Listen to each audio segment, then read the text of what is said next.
Gideklara na ang state of calamity sa pipila ka lungsod sa South Cotabato.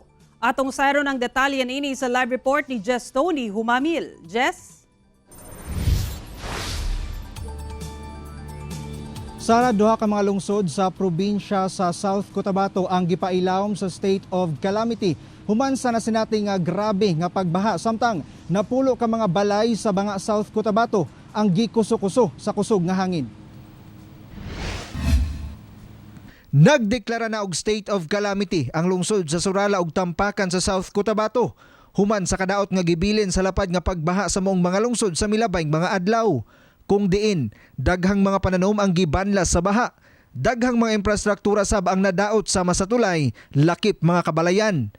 Tulo ka mga barangay ang apektado sa Surala nga mao ang Little Bagyo, Sipaka ug Tubiala. Gatosan ka mga banay ang apektado.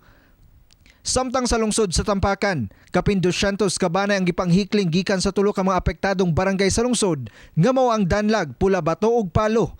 Pipila sab kanila ang nawad-an og balay human kini gibanlas sa baha. Usa sab ang natala nga namatay human kuno maanod sa baha.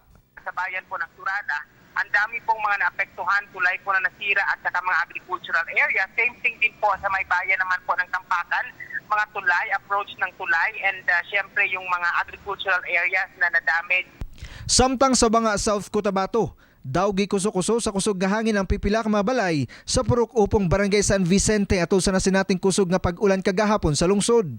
Sa report sa MDRRMO Banga, mukabat sa napulo ka mga balay ang nadanyos. Hinuon, walay natala nga namatay o nasamdan ato sa hitabo. Dayon sab kunong nahatagan og paunang tabang ang mga apektadong banay. Sa karon, padayon ang ilang ginahimong assessment sa natibok ang danyos ato sa baha sa maong mga lungsod. Meron tayong mga naisalak totally damaged na bahay sa area naman po ng Tampakan, pero mostly po agricultural and infrastructure projects. Ongoing po yung pag-aayos natin, and syempre tinitingnan din po natin yung panahon kasi syempre hindi po tayo basta-basta makapagpaayos ng ating approach ng tulay kung hindi po natin ma-rechannel. At syempre hindi makakababa yung ating mga equipo kung malakas pa din po yung tubig. Sumala sa pag-asa ang mga pag-ulan sa Mindanao, epekto sa Intertropical Convergence Zone o ITCZ.